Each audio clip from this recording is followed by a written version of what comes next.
All right, YouTube, welcome back. We are back from, we had a double actually event this weekend. So we had a 3v3 in Saturday, and we just got back from the Cool Stuff Hollywood Regionals here in Florida. But we have our lovely teammate Nicholas Jadusingh here, and we end up doing really well at the 3v3. Jadusingh, why don't you let the audience know what we did at the 3v3 for this weekend? We decided a lot. We did a 3v3 previously, and we ended up getting top four, and we split. And I promised them that when I got back from my deployment, we would go back and run it back again. And yeah, we reached the finals, and we split.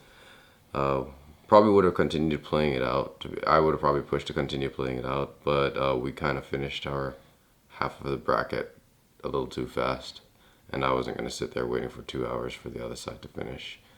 So yeah, we ran it back. We did pretty good. Me not playing Yu-Gi-Oh for over 6 months.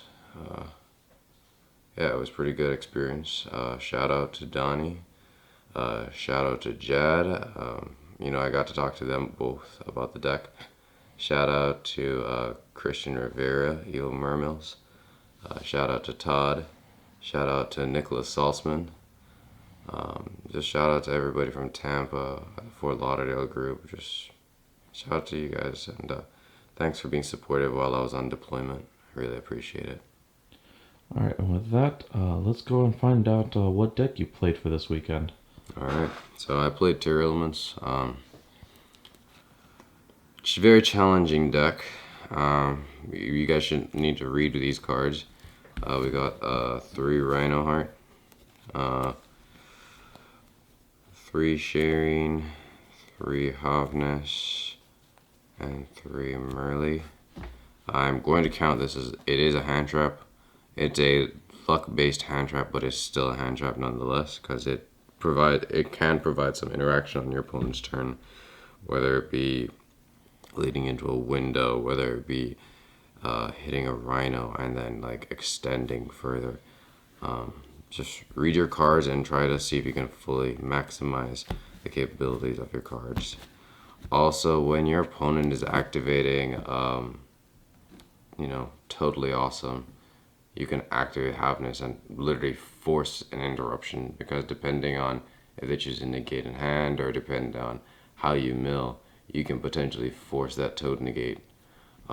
So again, remember that Havness is a hand trap because it does create some form of interaction. It can provide some form of interruption or interaction from your opponent. So again, read your cards.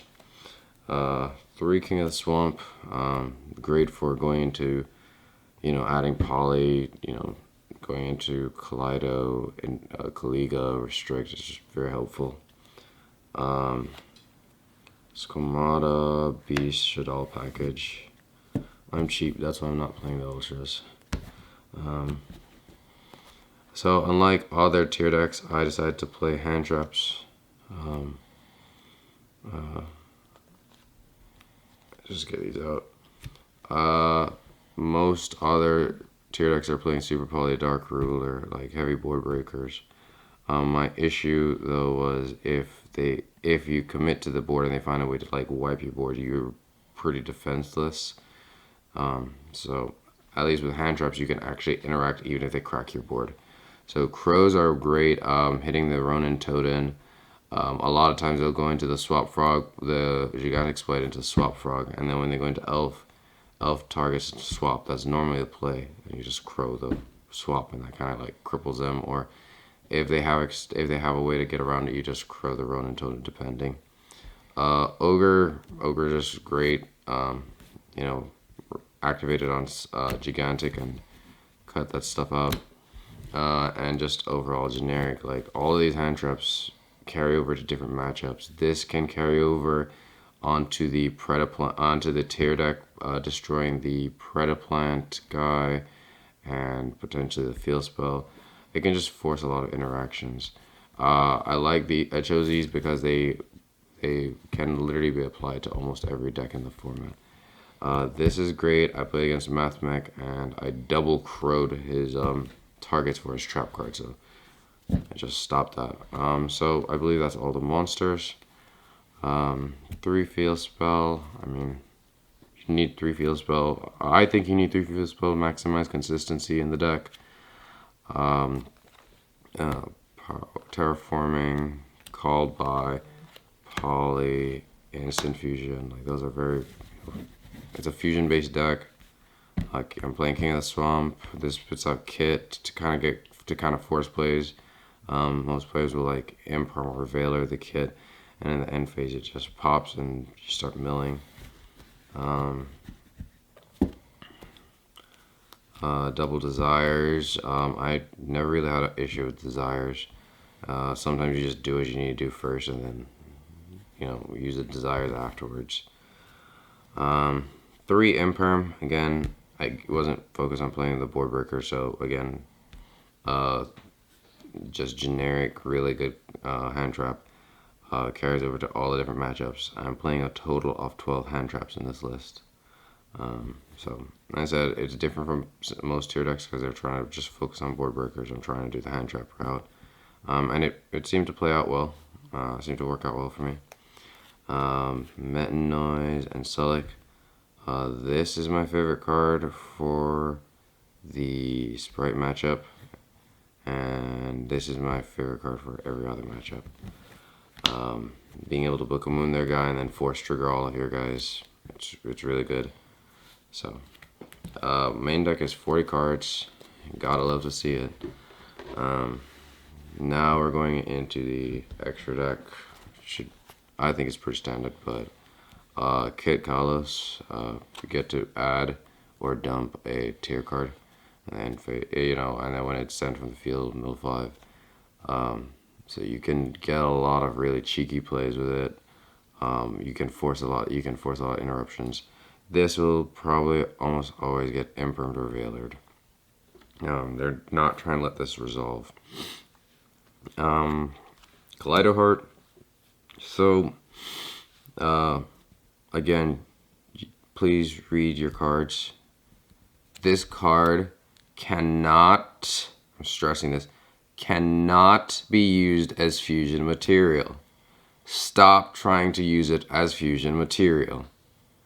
With the tier decks that are playing the board breakers, I normally try to set up Kaleido and Dweller, and you can't super poly that.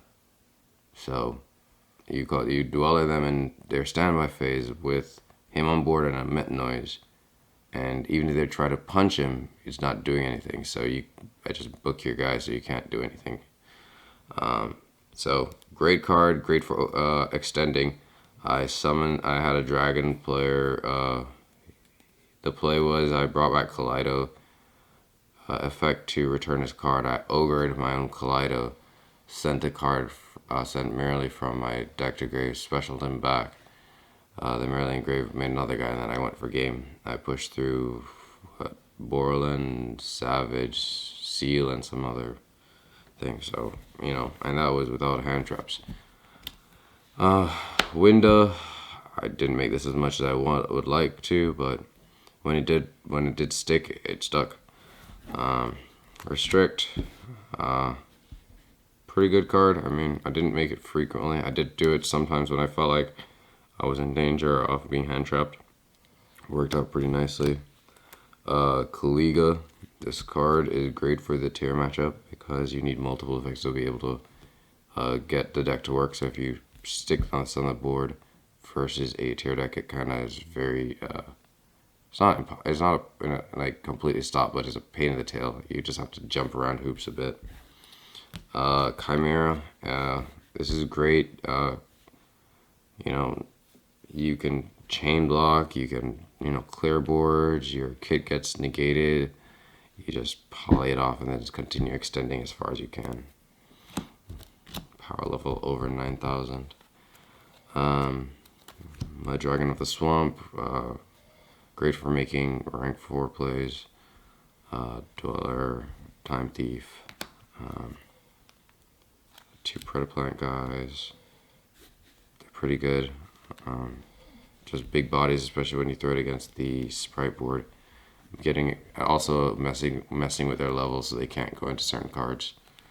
Time Thief Reader. I went into him a couple times. Went to battle phase with him and Rhino, with Sharing and Rhino under attacked, then triggered both. Then I triggered the Rhino underneath it, dumped one, and then dumped another from deck, and then unloaded. So that was kind of cool. Dweller, as I said, against most of the tier decks, because most of them are playing the board breakers, you just end on Kaleido and Dweller, and they can't super poly that off, so you can just shotgun the Dweller and just call it a day. Spite Elf, this was great. Being able to, on demand, just get mills.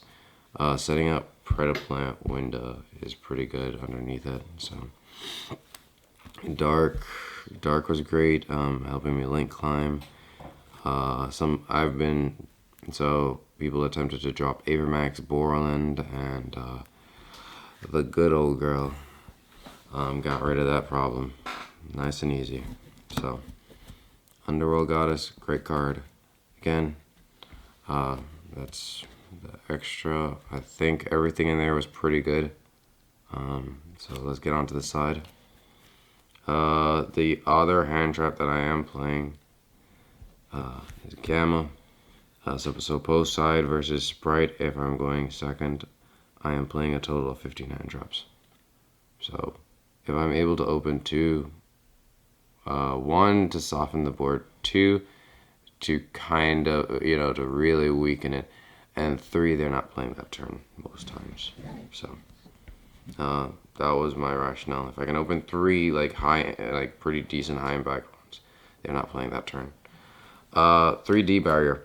So this is one of the reasons why I didn't play the branded version, because if you are able to end on Kaleido and Dweller, setting something like a D barrier literally cripples them, because already they couldn't play. So now their primary option is to activate Branded Fusion. If I flip D barrier, you're unable to fuse that turn. So I just did a turn skip.